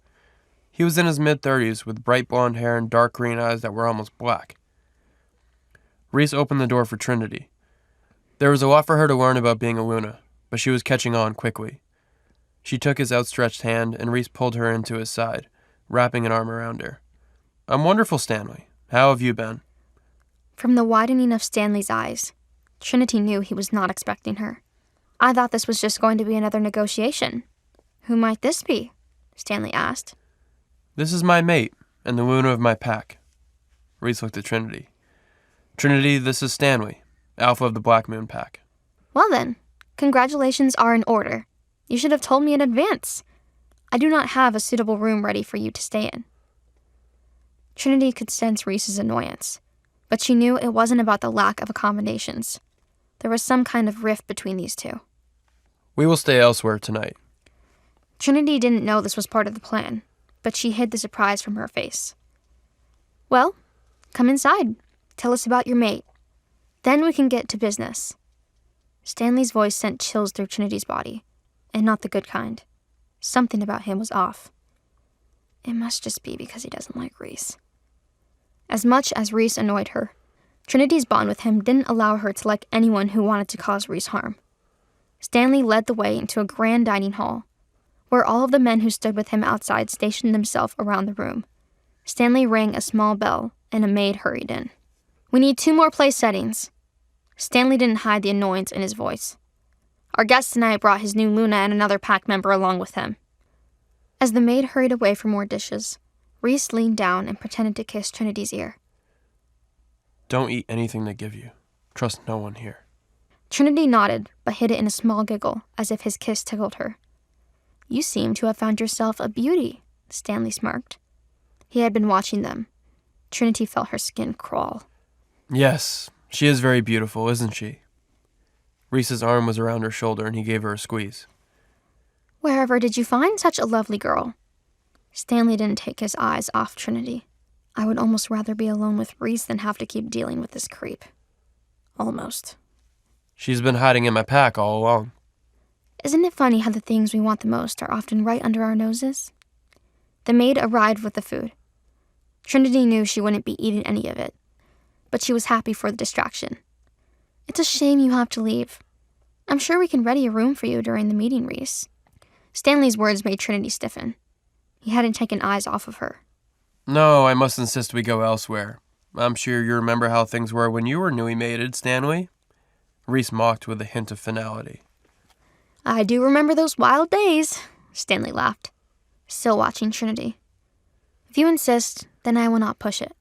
But the offer still stands. Are you hungry, Luna? Trinity had been pushing the food around on the plate without actually eating. It's been a long day. I suppose I'm not very hungry, she replied, and Stanley smiled. But surely you need your strength, Luna. Stanley laughed, especially if you aren't getting much sleep, as your alpha suggests. Enough. Reese stood up. It's time to get on with business. Very well, Alpha, Stanley smirked. Follow me. Stanley and Reese left the room with just over half the guard following them, leaving Vincent and Trinity behind with 4 of Stanley's men. Your Alpha better agree to the terms this time. One of the guards snapped as soon as the doors closed. I'm getting sick of having to deal with these constant meetings. Our Alpha is not interested in an exchange of territories, Vincent stated flatly. Lands were decided generations ago. It is no fault of ours that your previous Alpha made poor decisions. Your pack has more land than it needs. Your Alpha will give up something. The biggest of the men stood next to the door that Reese and Stanley had left through. Trinity was not comfortable with him leering over the exit between her and Reese. But then again, Reese said he wouldn't save me next time. He can pay with his land, his life, or his Luna. The big man gave Trinity a particularly nasty look. He can pick, or we can. You will not lay a finger on the Luna, Vincent growled. Is that a challenge? The big man smiled. It's a fact. Vincent tensed his body in preparation for a fight. Trinity quickly scanned the room for a weapon. She wouldn't be much help against this many men, but she would fight as hard as she could. You think you could stop us, all by yourself? The man positioned himself between Vincent and the door and took a slinking step toward the table. I will, or I will die trying. Trinity's eyes went wide. She didn't want Vincent dying right now, not with the baby on the way and 2 small children at home. Look how scared she is, one of the men laughed, mistaking Trinity's apprehension for fear. The Luna has little faith in you. Vincent stood as the men encroached. If he had a plan, it was time to act on it. When I grab your hand, run like hell. Vincent's words were barely audible. Trinity nodded just slightly, so he knew that she heard him. They were outnumbered 4-2, and they were surrounded. Trying to convince her that you're worthy of her trust? The big man from the Black Moon pack taunted Vincent. It's too late for that. Your pack will go down soon enough. It's a shame. If your Alpha wasn't so unreasonable, we could have avoided all this bloodshed. One of the guards behind them moved closer. Bloodshed? Trinity did not like the sound of that. Trinity ran through all the options in her head. She understood why Vincent wanted to make a run for it, but all the guards had to do was shift and they would catch them in no time. And they'll learn I don't have a wolf. Trinity shivered. She didn't want to know what they would do if they learned she couldn't shift. If they couldn't run, they could try to fight where they were. Trinity searched her surroundings for a weapon, but the maid had already cleared all the dishes and silverware. And again, she worried the men would shift. They would rip me to pieces. Their only option was to wait for Reese to come back. These men wouldn't dare hurt Luna in front of her Alpha. She needed to buy more time. You don't know who you're messing with. Trinity was talking about Reese, but the men took it the wrong way. What makes you so special? The guard behind them inched closer. You're a pathetically weak female. The big guard by the door cackled. All you're good for is a roll in the sack and popping out pups. Trinity's blood was boiling. If that's all you think Luna is good for, why isn't your pack more powerful? Trinity rose to her feet.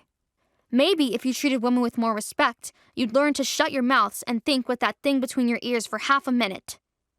All I've seen since I arrived at this pack is a bunch of little boys complaining about how nobody wants to give them any land. That land is owed to us, the big guard roared. According to who? Trinity almost laughed at him. Men and their entitlement. Last I checked, that land belonged to my pack, and when Reese hears about this, he's going to make sure that your pack doesn't see another acre of land for generations. How about you get out of your way and stop making problems for your Alpha? He's not going to be happy when he hears about the mess you've made. All of the guards and Vincent stared at Trinity in disbelief. Who do you think you are? The big guard growled. I'm a Luna. Or did you forget? Omegas like you know to treat me with respect. How did you know I'm an Omega? Truthfully, Trinity couldn't explain how she knew that he was an Omega, the lowest rank of wolf possible. She realized she could look around the room and sense their individual ranks and strengths. While their combined power would overwhelm her, she was confident she could take any one of them on their own. Is this an added benefit of being a Luna? You reek of weakness. and your low status is plain to see. Try having a little more tact next time, and maybe your inadequacy won't be so obvious, she added. Another guard behind her chuckled. Trinity whipped around. Is something funny, pup? She quickly scanned him. I'd put a sock in it if I were you. Unless you want everyone to know you aren't just an Omega, but you're also only half wolf. The man flushed a bright red. Who's next? Trinity was enjoying her power so much she almost forgot that her goal was to buy time. Luna, are you sure this is wise? Vincent's words were almost soundless. He was terrified. Don't worry, Vincent. I know what I'm doing. It was the most sure Trinity had felt of herself in a long time. And you! Trinity turned on the third guard. Does your friend over here know that you're having an affair with his mate? Trinity gestured to the big guard. It was only one time, I swear. How did you know that? Vincent looked at Trinity in awe. That was actually just a lucky guess. Trinity shifted her focus back to the big guard. Who can blame her? With the way you talk about women, I can't imagine you would make a satisfying mate. You little... I wouldn't finish that sentence if I were you. Trinity heard a familiar, deep, smooth voice growl from near the door. Vincent, the meeting is over. We're leaving. Reese stalked into the room and grabbed Trinity's hand. What happened here? Reese looked around at the guards who were each shaking with rage. We can discuss it in the car, Alpha. Vincent ushered them toward the door. Very well. As they walked out of the room, Trinity glared over her shoulder one last time, pushing all of her thoughts of rage, all of her negative emotions, toward the guards who had infuriated and threatened her. The man nearest to her fell over, and Trinity barely stifled a laugh. She managed to hold herself back until they left the house and approached their SUV. Then she burst into laughter. What is it that you find so damn amusing right now? Reese snarled as he opened her door and shoved her inside before sliding into the driver's seat. One of those idiots closer to me was so unnerved by us leaving that he fell over right before we rounded the corner. Trinity wiped away tears of laughter as both men froze. What? Trinity looked around at Reese and Vincent. Luna, tell us what happened. Vincent was speaking to Trinity slowly, as if she needed to be treated delicately. I'm serious. The last thing I saw was that guard, the big Omega who didn't know how to shut his mouth, fall to the ground. He wasn't even moving. Reese and Vincent looked at each other, worry and confusion on Vincent's face, a knowing expression on Reese's. It was funny. At least I held in my laughter until we got outside. Give me a little bit of credit for that. Plus, that guy deserved much worse. Trinity could see that they both knew something that she didn't. I'm so tired of being kept in the dark. Can we go? Trinity crossed her arms. I just want to get out of here. Reese started the car and put it into gear. Trinity felt a wave of relief as the Alpha house disappeared behind them. The meeting ended much sooner than I expected, Vincent probed. And not a minute too soon. Trinity shuddered to think what would have happened if Reese hadn't shown up. She had been running out of stalling tactics. She would have to find a more effective way to defend herself next time. Sir? Did something happen? Yeah. We heard the commotion. Reese drove faster. That, and I was done listening to his stupid, baseless demands. What was with this pack? What happened in there? Why was everyone so angry with you, little bunny? He questioned. Remember when you asked me to hide my bad attitude in front of the other people? Trinity asked playfully. I disobeyed you, but I promise I had a good reason. I thought they were going to attack Luna. Vincent looked at her, his eyes pleading. Please be more careful next time. It was strategic, Vincent. You know we couldn't run. We didn't stand a chance if we had to fight. We needed time. You never cease to impress me, Luna. Vincent leaned back in his seat, finally understanding her plan. I'm just relieved that it worked. If Reese hadn't shown up. But I did show up. Reese cut her off. You did well, Trinity. Trinity looked down to hide the blush flooding her face. And anyway, you rescued me too. I was tired of looking at Stanley's pathetic face. All three of them burst into laughter, even Vincent. It was a welcome release after the tension-filled encounter. Trinity was feeling better than she had in a long time after releasing her frustrations on those moronic guards. Will we be able to maintain peace between our packs? Vincent reminded them of how serious the situation was. Probably not. Reese sounded somber. We will likely be forced to fight to keep our land safe and our boundaries intact. Are they strong enough to take us on? If those guards were any indication of what the Black Moon Pack's warriors were like, Trinity wasn't too concerned. If it were just our pack against theirs, they might stand a chance. Maybe. Reese drifted into thought for a moment. But we have the additional support of the fealty packs that will lend us aid. But you don't expect them to play fair, do you? Based on Trinity's first impression of these werewolves, they did not appear to be the honorable type. They were up to something. That was for sure. Not in the least.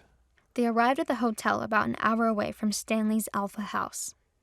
This is still technically Stanley's territory, but we should be safe. Reese put the car in park. We're on the fringe and in the border city now. It's unlikely they try anything. Trinity and Vincent exchanged a look. After all of the close calls of the last week, they didn't trust it. Trinity couldn't resist hitting the bell on the front desk. Reese yawned beside her, clearly too tired to tell her to behave herself. Not that she would have listened. The hotel's lobby seemed to stretch for miles, with glittering chandeliers and gorgeous artwork.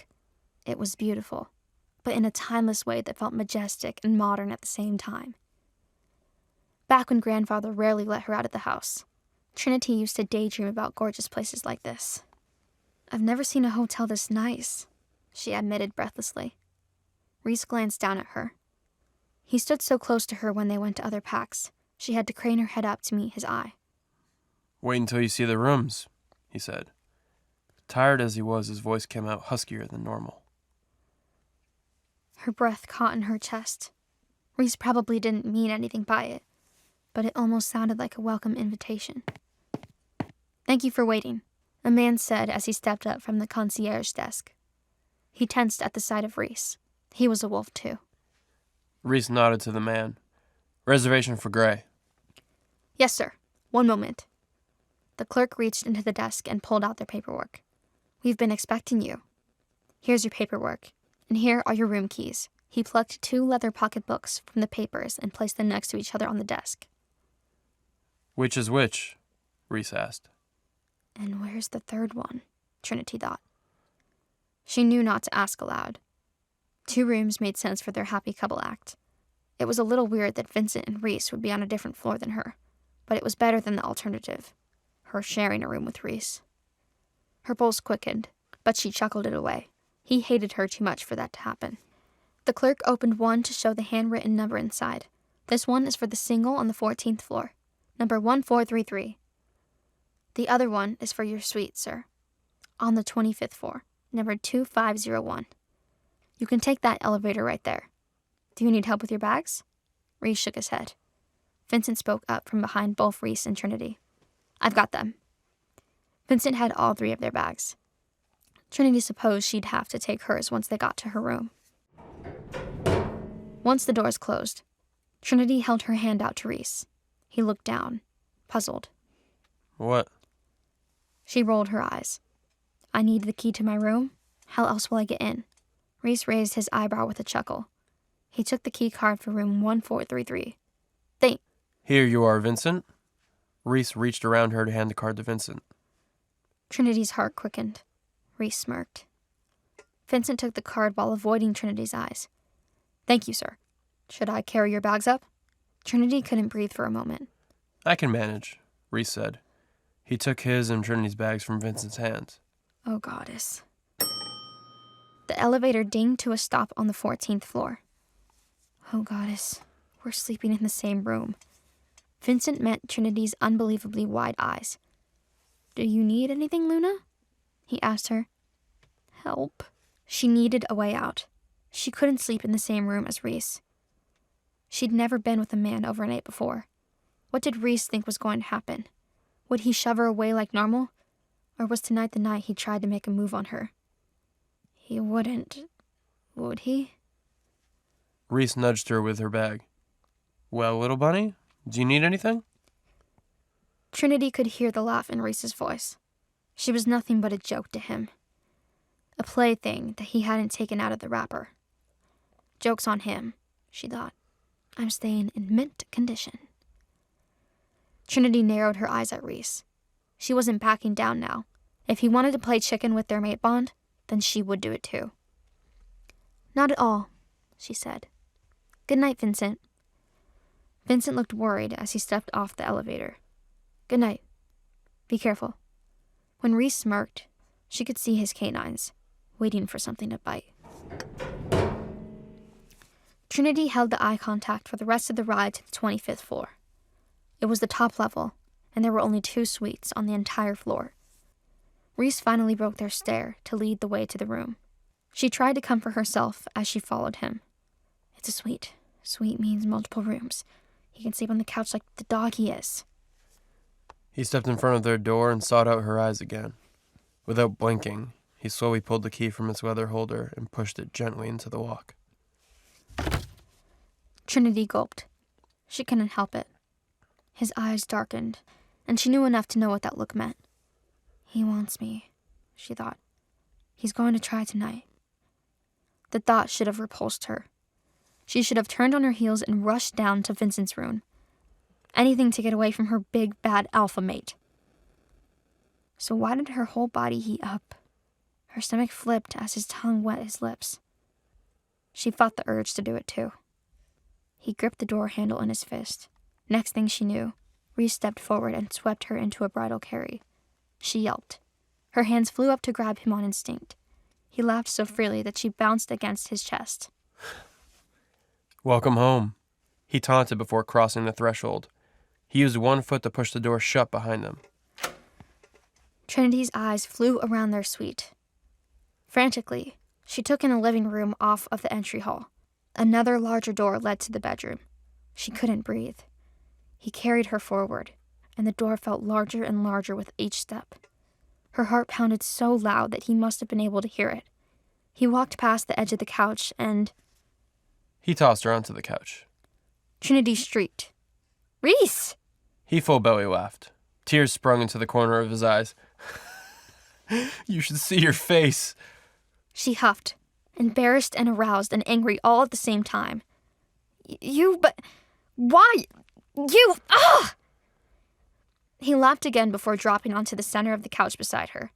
His body was so big that he took up most of it. She could have scooted back to the armrest for more room, but she refused to give him the satisfaction. His eyes danced. Use your words, little bunny.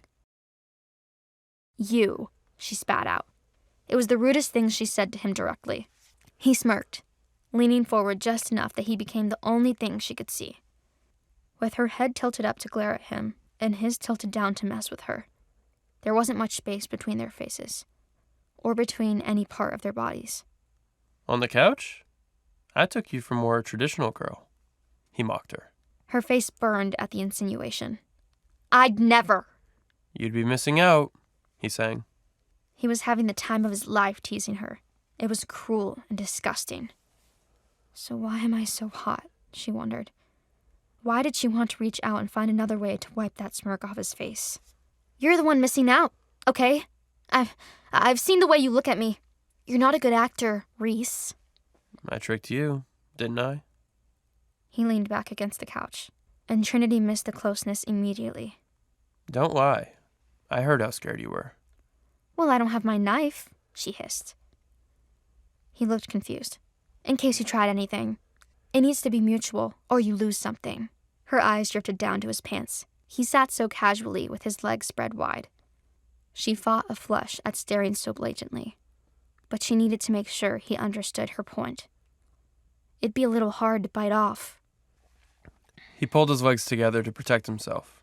He looked flushed, too. I'm not a fan of biting, he told her, for future reference. And I'm not a fan of tricks, she told him. You could have told me about the rooms. He rolled his head back against his arm. He was practically draped along the couch at that point. It's a suite. Plenty of space for you to keep avoiding me. She lifted an eyebrow at him. Didn't think you cared. He lifted one back. I don't. Now get off the couch, unless you've changed your mind on sleeping with me. She cocked her head to the side and smirked. She reached out to put her hand on his knee. He tensed beneath her fingers. His eyes widened slightly. She leaned forward as she lifted from sitting to kneeling, and her face came close enough to kiss. She whispered, "Not a chance." Then she pushed up off the couch, using his knee for leverage. He needed a moment to recover. She got all the way to the bedroom before he called after her. You can't avoid me forever. I will have you one day, little bunny. Sure you will. And I'll have a wolf. He chuckled in shock, and she laughed too. About the time she learned to joke about it. Some things would never change. But maybe they would. One day. Trinity! Trinity! Luna! Wake up! Trinity jolted awake at the Vincent's hissing. She reached down to grab her book from the floor. She didn't normally fall asleep in classes, but Professor Thompson's voice soothed her like no one else's. Plus, Trinity was still recovering from that weekend's alpha visit. Trinity turned to whisper to Vincent. How long was I out? Long enough. Professor Thompson answered in a sneer. Trinity turned toward with a start. How could she hear that? One sniff of the air answered that question. Trinity fought down a gasp. She'd known someone in her class was a wolf. There were too many scents to pick out who before. But this close, she knew without asking exactly who it was. The English composition professor herself. I'm sorry, Professor, Trinity said automatically. I haven't been sleeping well. The last few weeks have been so busy, it won't happen again.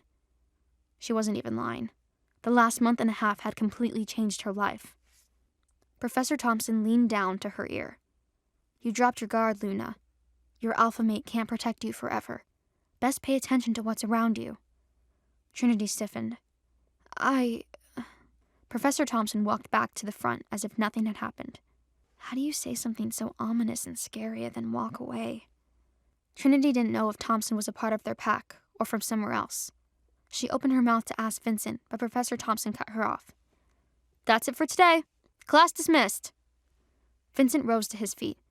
Trinity didn't want to ask him questions that Thompson could hear. Let's get out of here, she said.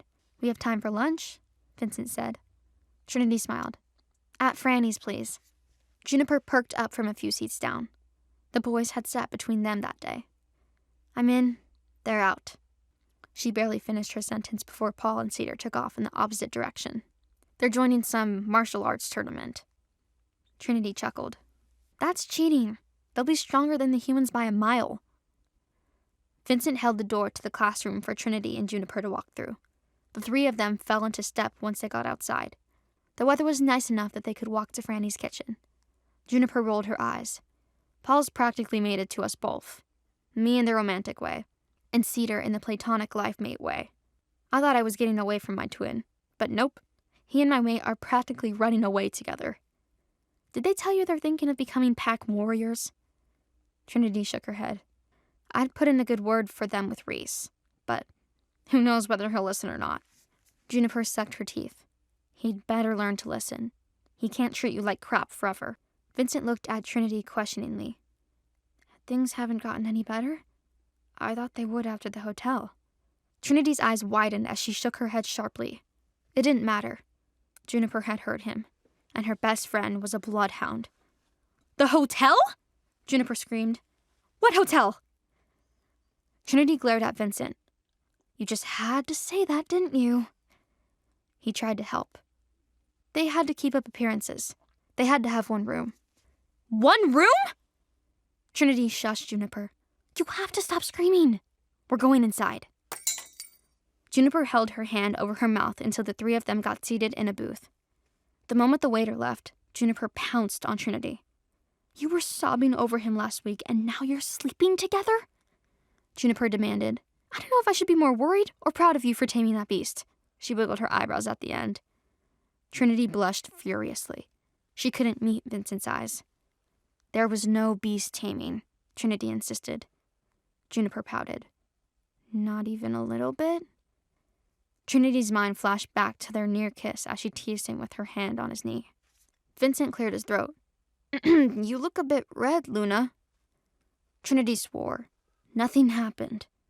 There was some flirting and light touching. Not like that! I touched his knee. His knee? Juniper exclaimed.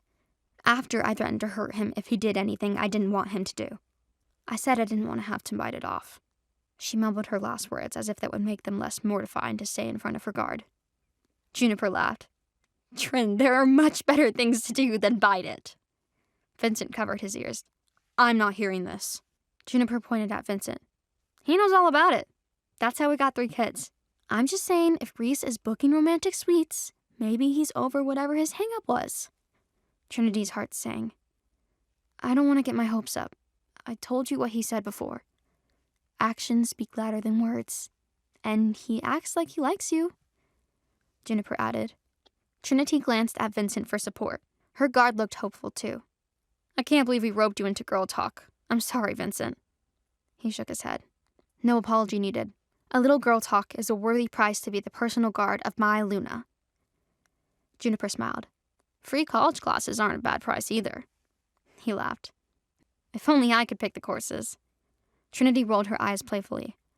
Okay, that's enough out of you two. Let's eat. Trinity felt better than ever on the walk back to the car. She had Vincent and Juniper on her side. Her mate clearly didn't hate her as much as he used to. Things are finally looking up, she thought. Then she sensed it. Luna! Vincent shouted. He sensed them too. He spun her around by the waist to move her out of the way. That's when she spotted the wolf sprinting straight towards them. Shit! Vincent grabbed her by the waist and took off running. He and Trinity ran toward the building that they just passed. Most people commuted here, so the students didn't linger around. They went to class, and they went home, meaning there was no one to hide behind. Vincent growled. How many? It was a test for her. She started to look, but he added, without looking. She sensed 2 for sure. Both of them were werewolves, already shifted into their wolf forms. They had to be rogues, or from an enemy pack. Why are they chasing me? She and Vincent rounded a corner and Trinity sensed a 3rd person coming at them, from a different angle at that time. 3, she said confidently. He dropped her wrist with another growl. Good, now stay behind me. I'm going to have to shift. Trinity's eyes jumped from him to the direction of the newcomer. She expected to dodge the new attacker, but this 3rd wolf charged straight past them. Trinity got a whiff of them then. She had smelt the same scent that morning. It's Professor Thompson. Thompson's wolf rammed into the first of the attackers. That wolf flew back. Thompson took that brief pause to turn and look at Trinity, with the same bright green eyes that watched her during class. Trinity didn't know whether to be grateful or even more confused. Whose side was Thompson on? They didn't have time for questions. The 2nd wolf charged at Thompson. Professor! Watch out! Trinity cried. At the time, Vincent leaped into the fight. Thompson turned quickly to ram into a 2nd wolf, and with Vincent's added force, they crushed the wolf between them. The 1st wolf still hadn't given up. He slinked quietly in hopes of getting to Trinity without anyone noticing. But Trinity wasn't as oblivious as they all thought. She watched the wolf out of the corner of her eye. The moment he lunged for her, she kicked off the wall and used it to propel herself away. He crashed into it, losing time and speed. He doubled back to leap again. That time, Trinity caught him in the jaw with the tail end of a backflip. His head flew backwards, and he roared in pain. Oh no, not more of them. Trinity grunted. She heard at least 6 more rogues heading their way. This was an ambush. Luna, run! Trinity took off towards town. She knew the rogues were less likely to follow her where humans were. They'd timed the attack perfectly for a nearly empty campus, but if she could get back towards Franny's or anywhere else. Come on, Trinity, move faster. Vincent caught up to her easily. She was faster than a human, but he was still faster than her, even out of his wolf form.